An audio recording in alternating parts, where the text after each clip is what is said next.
हम सोचते हैं अरे राम मोहम्मद और ईसा मसीह एक ही तो हैं, जो बात बाइबल कहती है वही कुरान कहती है, जो कुरान कहती है वही गीता कहती है, जो गीता कहती है वही तो सब कहते हैं। तो कहां भेद है? हिंदू मुस्लिम सिख ईसाई आपस में है भाई भाई। लेकिन हिंदू मुस्लिम सिख ईसाई ईश्वर अल्लाह तेरो नाम, ये गीत केवल हम सनातन धर्मियों ने जोर जोर से गाया। ये गीत केवल राम के मानने वालों ने अपने राम मंदिर में सुबह और शाम सुनाया।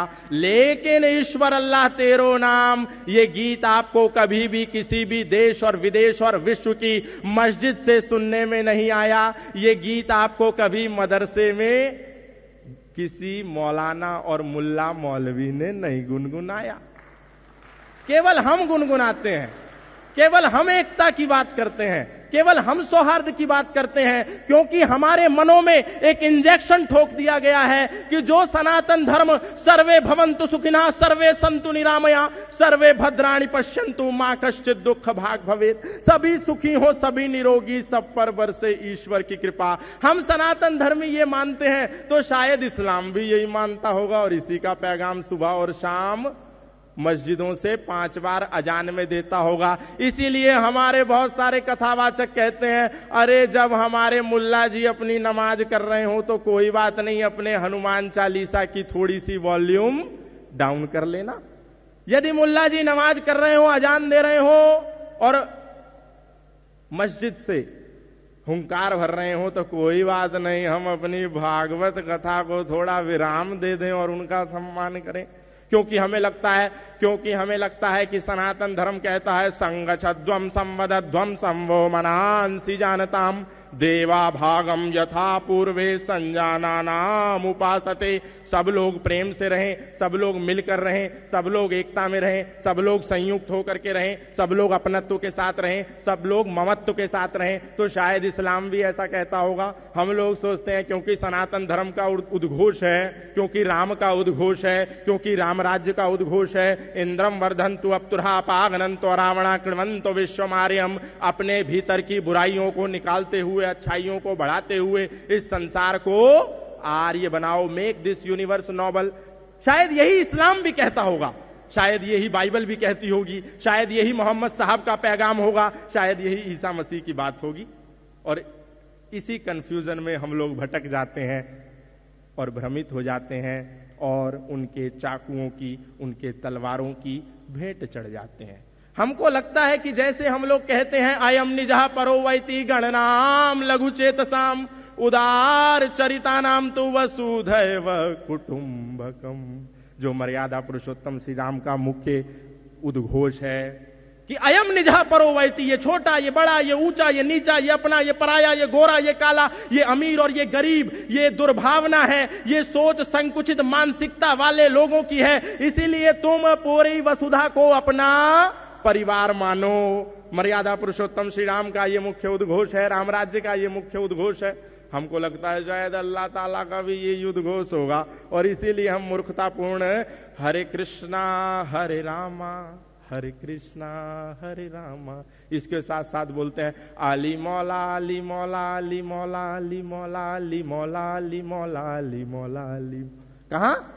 मस्जिद में नहीं, किसी मिंबर पे नहीं, किसी मीनार में नहीं, किसी मदरसे में नहीं, अपने सनातन धर्म की सबसे ऊंची पीठ राम कथा की व्यास पीठ से बैठ करके हमारे सनातन धर्मी, हमारे कथावाचक, हमारे धर्मगुरु इस बात को कहते हैं और हम उनकी इस बात को सुन करके न केवल ताली बजाते हैं बल्कि उनकी कथा करने के बाद उनकी पॉकेट में 4 करोड़ रुपए डाल करके बोलते हैं वाह बापूजी आपने कितनी बढ़िया कथा सुनाई, हमारे तो रोम रोम में ऊर्जा का संचार हो गया।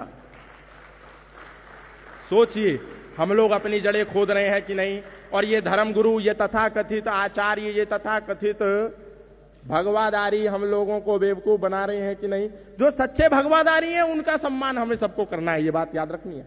लेकिन जो नकली है, जो फर्जी है, हमको भ्रमित करने का कार्य कर रहे हैं, उस पर सावधान होना है। अच्छा, इन लोगों के असत्य बताने के कारण हम लोग राम राज्य, किंगडम ऑफ इस्लाम और किंगडम ऑफ गॉड को एक ही समझते हैं, इस्लामिक स्टेट को भी वही समझते हैं और वही समझते हैं। लेकिन हम कभी भी इनसे पूछते नहीं, अरे भैया जिस अजान को तुम रोकने को कह रहे हो वो मुल्ला जी क्या बोल रहा है 5 समय, उसका अर्थ तो बताओ। क्योंकि हमको लगता है जैसे हम मंदिर में खड़े होकर के बोलते हैं ओम भूर्भुवः स्वः तत्सवितुर्वरेण्यं भर्गो देवस्य धीमहि धियो यो नः प्रचोदयात्, हम उस प्राण स्वरूप दुख नाशक सुख स्वरूप श्रेष्ठ तेजस्वी पाप नाशक देव स्वरूप परमात्मा को अपनी अंतरात्मा में धारण करें। वह परमात्मा हमारी बुद्धि को सन्मार्ग की ओर प्रेरित करे। May almighty illuminate our intellect towards the righteous path. शायद मुल्ला जी जो 5 समय बोल रहे हैं उसका भी यही अर्थ होगा कि हे मोहम्मद साहब, हे अल्लाह ताला, हम सब सुखी से रहे, हम सब एक रहे, हम सब मिलके रहे। शायद ये होगा, इसीलिए हम भ्रमित हो जाते हैं। लेकिन हम नहीं सोचते कि वो बोल क्या रहे हैं। ला इलाहा इल्लल्लाह मुहम्मदुर रसूलुल्लाह, अशहदु अल्ला इलाहा इल्लल्लाह हुआ, अशहदु अन मुहम्मदन अब्दुहु व रसूलुहु। हमें लगता है हमारा जैसा गायत्री मंत्र है, हमारी जैसी ईश्वर स्तुति प्रार्थना उपासना है, वैसे ही वो लोग भी बोल रहे होंगे। लेकिन नहीं, सावधान सनातन धर्मियों, वो दिन में 5 बार तुमको चेतावनी देते हैं कि अल्लाह के सिवा कोई इबादत करने योग्य नहीं है और मोहम्मद के सिवा कोई रसूल नहीं है।